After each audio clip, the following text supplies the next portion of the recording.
Vámonos a Debate con y le doy la bienvenida a Roberto Mendoza, periodista y columnista especialista en política nacional. Roberto, ¿cómo estás? Qué gusto saludarte. ¿Qué tal, Alberto? Muy buenas tardes. Un gusto saludarte a ti también. Roberto, el tema de la corrupción fue la principal bandera del presidente López Obrador en campaña y durante su primer discurso hace ya casi 6 años, faltan 7 días, bueno, en aquel entonces fue diciembre. Aquí la situación está de que, dice el presidente, todos nos vamos a portar bien. ¿Qué tal se portaron en este sexenio, Roberto? Pues yo creo que la vista es, digamos, está todo a la vista. Hubo escándalos, el más fuerte, el de Segalmex, que muy bien tú comentaste, y yo creo que ha habido otros señalamientos, sobre todo en la compra de medicinas, también en las asignaciones para el balastro y de veras otras, pues digamos, situaciones del Tren Maya. Y bueno, pues digamos que en prácticamente todas las dependencias, porque todas las dependencias hicieron asignaciones directas, que pues casi ninguna se hizo por sorteo o por digamos que se pusiera la mejor oferta, sino se decidió directamente por alguien qué es lo que, quiénes eran los que iban a participar y quiénes eran los que iban a ganar, ¿no? Si eso no es Exactamente. corrupción, pues yo creo que Es que es eso. no tendríamos otra definición. Es que es eso, Roberto. O sea, la administración pública tiene reglas. ¿Qué es la administración pública? Pues todas esas dependencias que manejan dinero del pueblo, dinero de todos nosotros a través de los impuestos. Entonces, para adquirir un servicio, para lograr algún proveedor, necesitan primero hacerlo en una licitación pública. ¿Qué es la licitación pública? Abren el concurso, cualquiera puede ingresar y la mejor oferta económica y el mejor servicio es el que se contrata. ¿Para qué? Para ahorrar dinero y que sea eficiente el manejo del dinero. Si no se logra la licitación pública, se va a una adjudicación a por lo menos 3 proveedores. 3 proveedores se seleccionan, supuestamente porque tienen esa especialidad, y entre ellos se designa. Y si no, a adjudicación directa. ¿Por qué se hace esto en la administración pública, Roberto? Para que alguno de los competidores, de los que están empujando ganar esa licitación, pues se pueden conformar. Y entonces se revisa el procedimiento y que todo quede transparente y claro. Aquí más del 80% de las adquisiciones del gobierno fueron de manera directa, donde ahí se propone y se promueve que hayan actos de corrupción, o eso es lo primero que puede uno intuir, Roberto.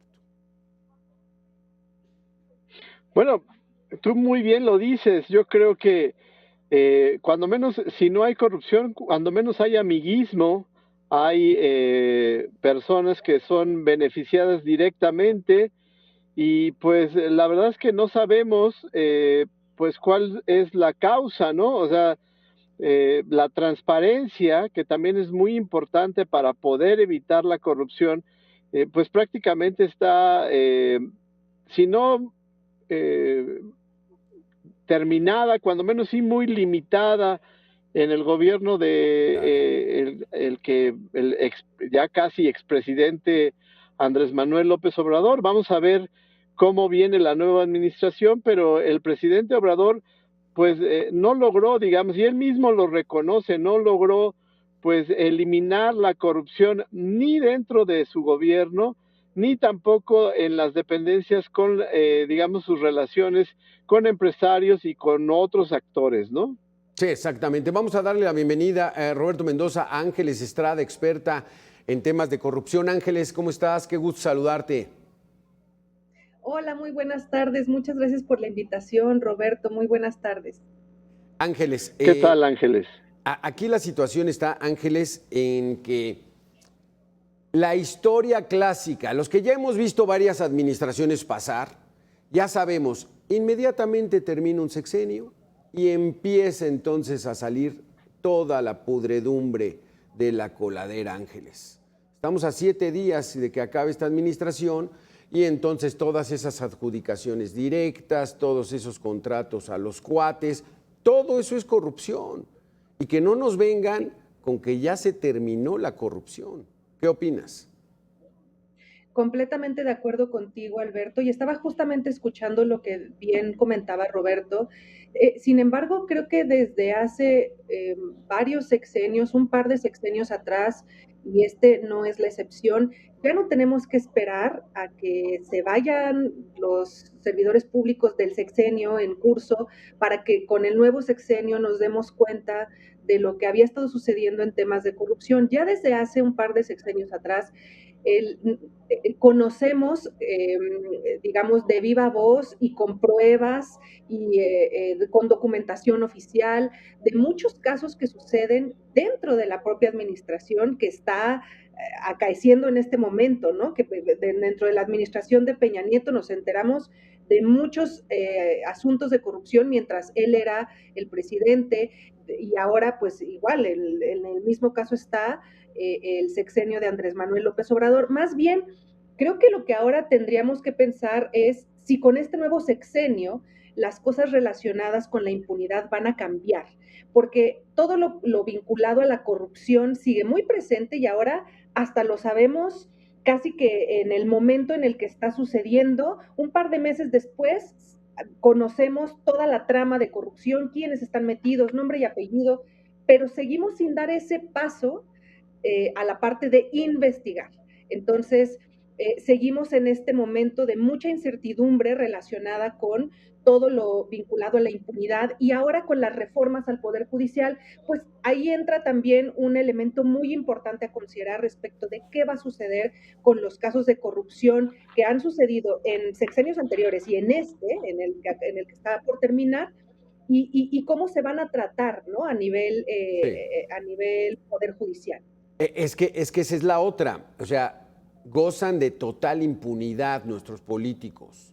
Goza de total impunidad los funcionarios que tenemos en el gobierno, porque ahí hay otro elemento, el autoritarismo, el poder, y entonces se puede hacer muy poco desde el lado de la sociedad. Ángeles Estrada, Roberto Mendoza, hacemos una pequeña pausa de 2 minutos y regresamos con este tema.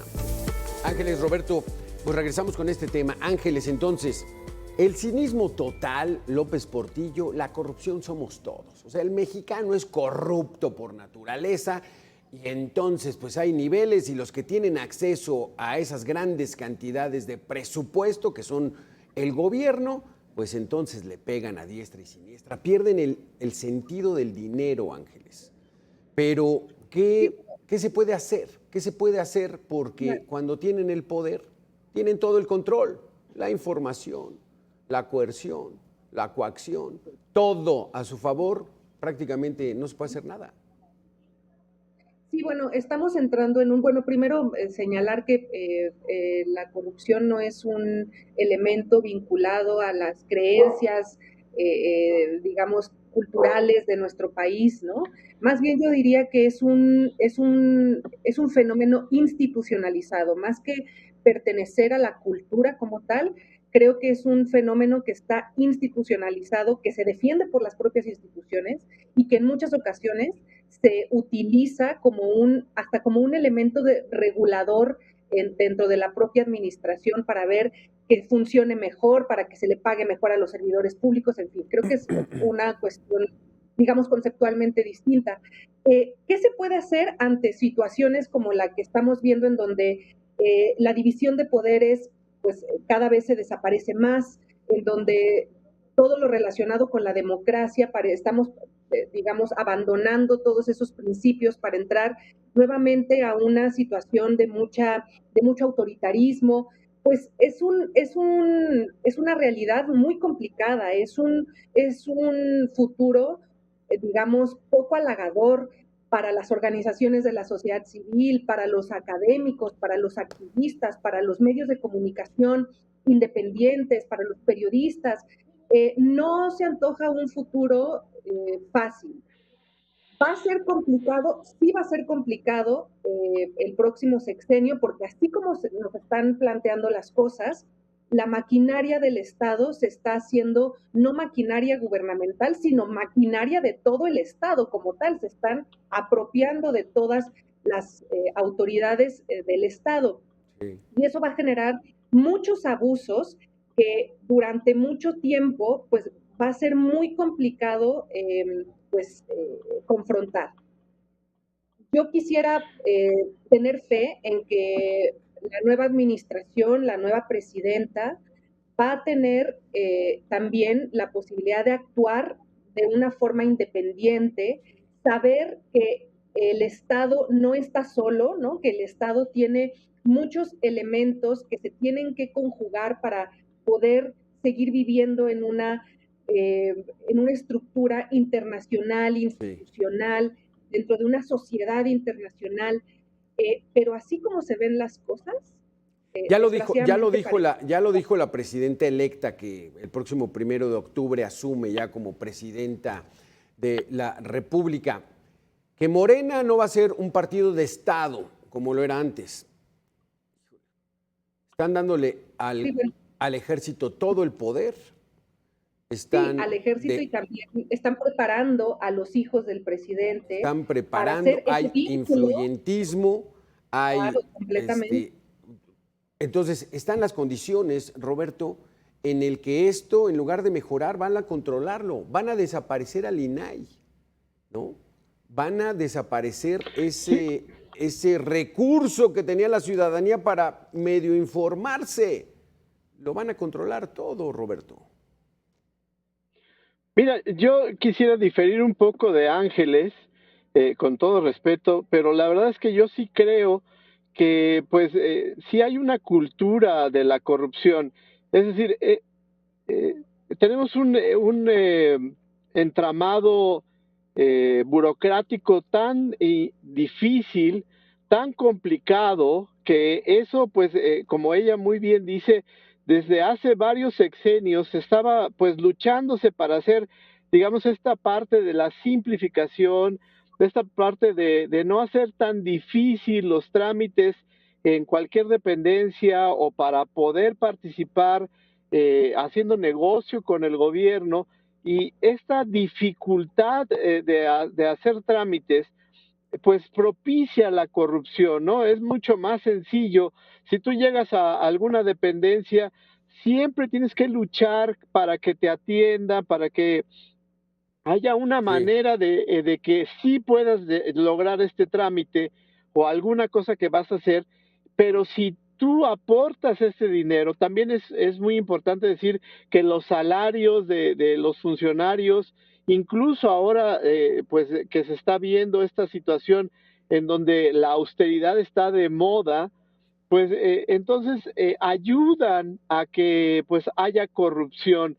Y por supuesto, como tú lo dices, si además no tenemos un instrumento como el INAI en donde nos pueden decir, oigan, es que aquí hay mucha corrupción, es mucho más fácil si, digamos, se le da dinero al funcionario, si se le beneficia a alguien en específico para que salgan las cosas, pues entonces tenemos esta cultura también en donde pues vemos mucho más sencillo evitarnos el engorroso asunto de ir realizar esos con la trámites, burocracia. sí. Exacto. Y pues es mejor dar un poco de dinero más y evitarnos este asunto. Vamos a hacer una pequeña pausa y regresamos con esto, Roberto.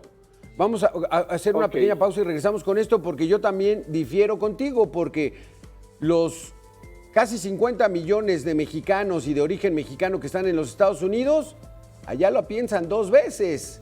Entonces, o lo traemos de los genes o es el propio sistema el que fomenta la corrupción. Ángeles, Roberto, regresamos en 2 minutos. Los mexicanos entonces somos proclives a la corrupción. Nos ponen ahí la situación y no, pues por un varo, entonces, no, pues sí, agilízame los trámites.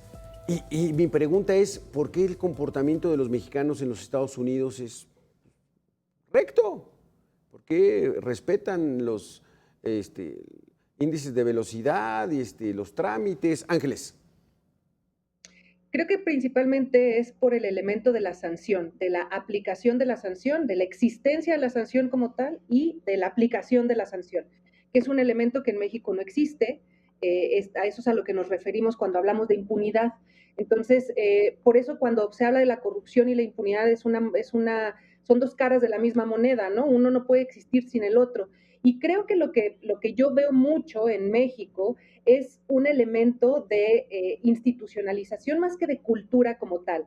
También he visto, y lo digo por estas situaciones, he visto también que en los esfuerzos que ha hecho el gobierno federal en esta administración y en anteriores, y muchas administraciones de gobiernos locales, para, por ejemplo, digitalizar trámites, es evidente cómo la gente comienza a digamos, reeducarse respecto de la realización de esos trámites que se hacen con muchas menos personas de por medio, y eso impide o obstaculiza la posibilidad de generar corrupción, pero también facilita el acceso a los trámites. Entonces, creo que el elemento de la corrupción sí está muy relacionado con cómo es que el gobierno, cómo es que los gobiernos, tanto locales, municipales como nacionales, entienden la forma de estructurar su propio sistema de servicio a los ciudadanos y a las ciudadanas. No creo que sea un elemento que todos nosotros traigamos en la cabeza pensando en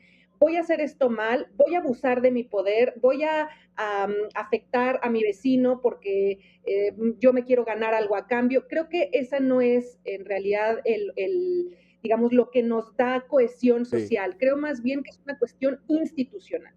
Aquí el asunto, Roberto, por ejemplo, nos dice el presidente que el Tren Maya va a costar 150,000 millones de pesos y se fue hasta 500,000 millones de pesos. O sea, una mala administración, un mal cálculo del presupuesto de todos nosotros, ¿es considerado corrupción? Lo mismo con la refinería. No, va a costar 8,000 millones de dólares. Va en 18,000 o 20,000 o quién sabe cuántos más, Roberto. ¿Eso es corrupción? Bueno, yo creo que hay que decir primero tres cosas. Por supuesto, Ángeles tiene razón.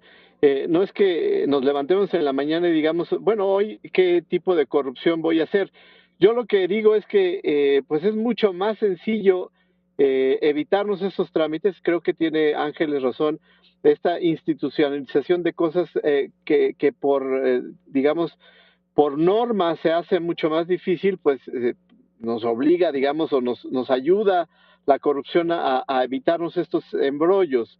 Y bueno, decirte, Beto, en Estados Unidos también hay corrupción, ¿no? O sea, si no, no tendríamos esa gran cantidad de personas adictas, por ejemplo, al fentanilo, ¿no? O sea, no son, digamos, una situación en donde pues haya una transparencia de cómo se hacen ese tipo de cosas, ¿no? O sea, la policía debería de accionar, el gobierno debería de accionar y no acciona.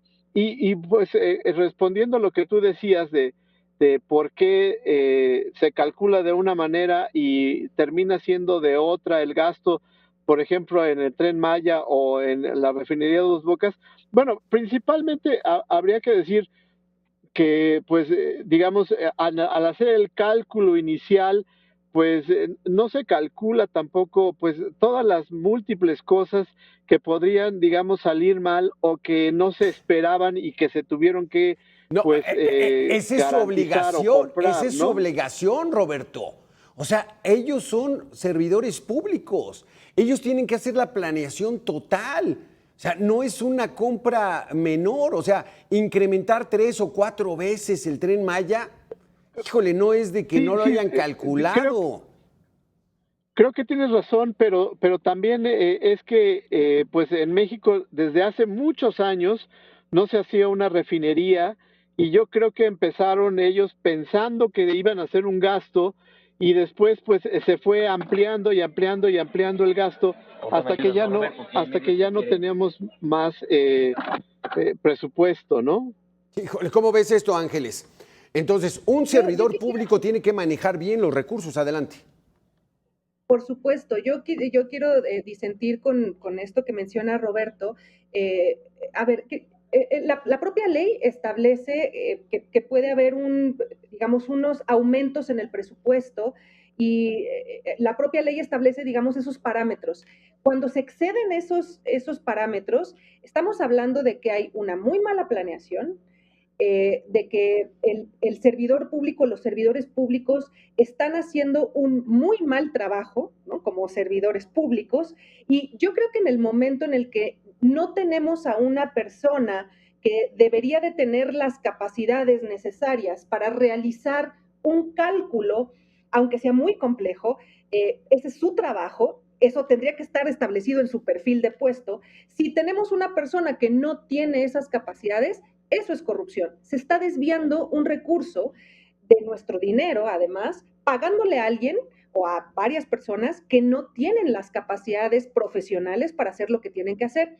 Pero adicionalmente a eso, cuando se exceden los presupuestos, tendría que argumentarse, fundarse y motivarse por qué es que se están aumentando los presupuestos. Y la razón no puede ser porque calculamos mal. La razón puede ser, por ejemplo, bueno, porque entramos en una pandemia y entonces el valor del acero se triplicó. Ah, bueno, pues ese es un elemento que sale de las posibilidades de cualquier cálculo. Pero fuera de esas situaciones que son muy específicas, esto de aumentar los presupuestos con tanto rango de aumento, eso obviamente es una bandera roja que nos dice que por ahí puede que exista corrupción. Empezó el sexenio con esas decisiones, Roberto, cerrar el aeropuerto de Texcoco, que porque había corrupción nunca se detuvo a nadie, nunca se comprobó a nadie. El propio secretario Ursúa de Hacienda, que ya falleció, él dijo, no, es que no lo cierren. Ah, fue un capricho. Entonces, ¿el presidente es el principal corruptor de esta administración? Sin duda, sin duda. Yo creo que el presidente no solamente es, digamos, el que ha empujado estos asuntos, digamos, poco transparentes, sino que ha hecho las cosas, digamos, con el hígado, ¿no?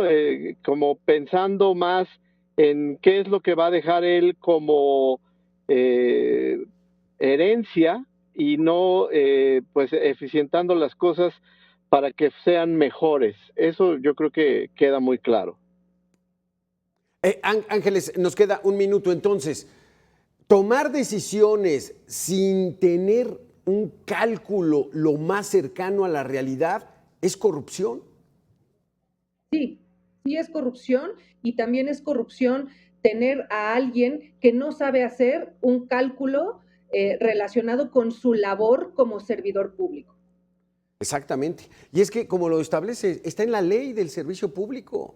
O sea, presentas un proyecto y dices, esto va a tener un más menos variación del 10%, del 15%.